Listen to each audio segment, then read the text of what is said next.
Presiden Amerika Serikat Donald Trump akan bagi-bagi uang ke seluruh warga Amerika yang bersumber dari kebijakan tarif impornya. Trump menjanjikan uang sebesar $2.000 AS atau sekitar 33 juta rupiah bagi setiap warga AS sebagai dividen dari kebijakan tarif impornya. Dalam unggahan di platform Truth Social pada Minggu, 9 November 2025, pagi waktu setempat, Trump menulis, pembagian dividen itu tidak termasuk mereka yang berpenghasilan tinggi.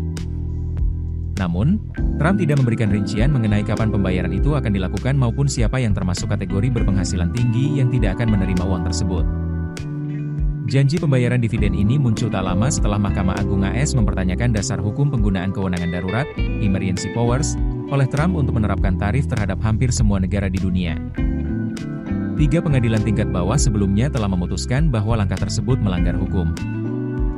Namun, sang presiden membela diri lewat sebuah unggahan media sosial. Menurut dia, kebijakan tarif telah disetujui penuh oleh Kongres demi melindungi perekonomian Amerika dari gempuran produk asing. Trump kemudian memuji dampak pengenaan tarif terhadap perekonomian AS. Ia mengeklaim bahwa tarif telah mendatangkan triliunan dolar ke kas negara, tanpa memicu inflasi.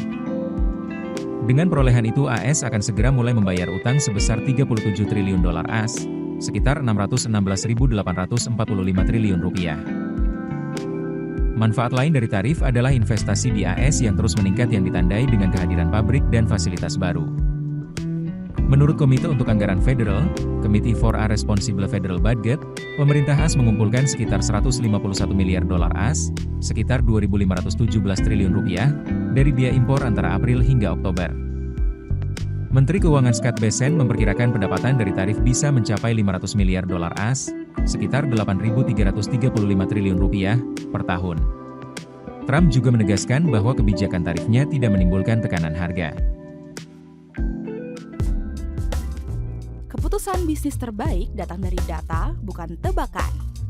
Mudah berlangganan Business Insight dengan subscribe with Google.